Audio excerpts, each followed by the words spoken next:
Тви чаар нэрэ. Ийм юм үзэх гэж, ийм юм сонсох гэж, ийм юм харах гэж.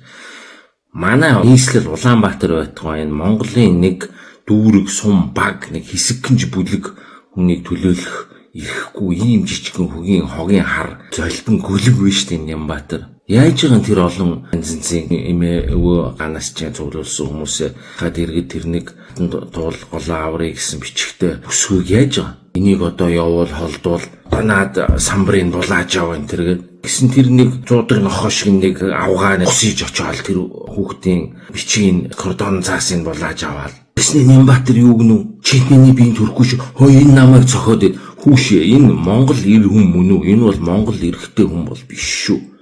Нэгмэн охины бүсгүйн дээрлэхэд олноороо турхираад юмыг булааж аваад тэгснэ намайг зодоод байна. Миний нуруулуу бараг цогчлоо гэсэн үү? Булаа. Нүдний булаа. Бузар. Булаа. Нүдний булаа. Бузраа. Хүн яаж мэдрэлтэж болно? Ингэж доошоо орж болохгүй шүү дээ. Тэгэхээр энэ юу хэлж юм гэхээр энэ бол одоо ерөөсөө яахаасаа ч буцхаа байцсан. Би хамгийн анхны яриандаа хэлжсэн.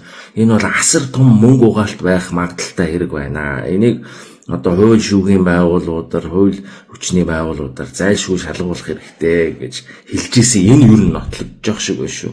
Энэ одоо тэр өнөөдрийн сонсгол дээр ямар ч байгаль орчны үнэлгээ буюу усны үнэлгээ гараагүй байхад тэр 500 тэрбум төгрөг шилжүүлсэн байна гэж ингэж яриад байна. Дээрээс нь энэ юу нэ? Террористууд одоо ингээд эсэргүүцээд байна. Намайг алуулаа гэнэ. Энэ одоо мэдрэл нь муудсан юм уу? Эн чинь хизээч хотын дарга хүн ийм юм ярьж ард иргэдээ ингэж нэг хэсгийн нөгөө хэсэг рүү торхирж ингэж чагсаал цуглаан зохион байгуулж болохгүй шүү дээ. Хууль дүрм үйлчлэгээ байцсан юм уу? Хууль дүрм журамтай улс шүү дээ. Тэгээд дээрэс нь энэ юу ярьж байна? Намайг алуулаад террористууд ингээд байна гэд. Мань мэд одоо алан ядагчд болцсон уу? Юу яриад байна? Чи ер нь өөрөө ингээд боогод өгчих гээд байгаа юм биш үү? Бараг чи өөрөө боогод өгчүүл энэ биднэрт одоо энэ туулгал молд одоо хэрэгтэй юм биш үү?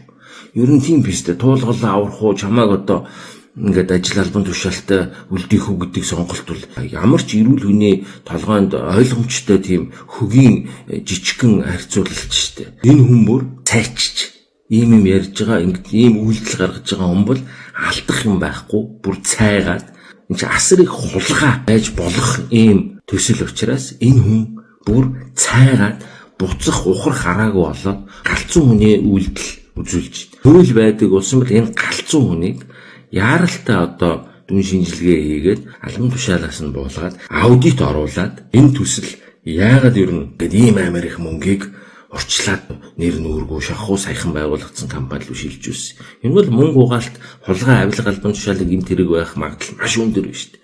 Тэгэхээр энийг шалгуулаач. Энэ их хурлын гишүүд, энэ төр засаг маань дуграач. Энд чи ойлгомжтой ийм асар том бузар булхаа балиар луур байх магадлал маш өндөр байна шүү дээ. Энэ татвар төлөгчдийн бидний мөнгийг ингэж амар нэг сонингаар ингэж идэж ууж нэг хитгэн хүмүүс хулгайлж ингэж дээрэмддэг олж зогсоох хэрэгтэй шүү дээ.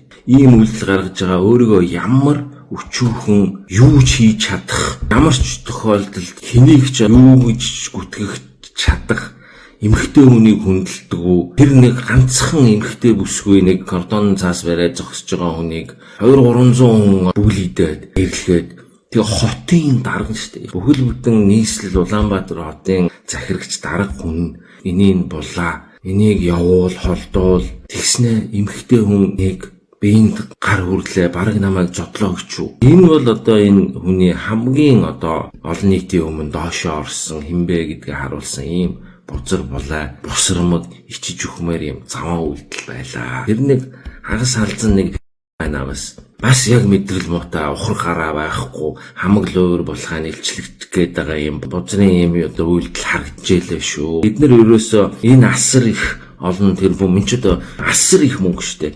Энэ их мөнгийг хараа хяналтгүй хулгай албан тушаалын авилгал байх магадлал маш өндөр ийм үйлдэлүүд гаргасан болохоор яаралтай эднэрийг бүгдийг шалгаач.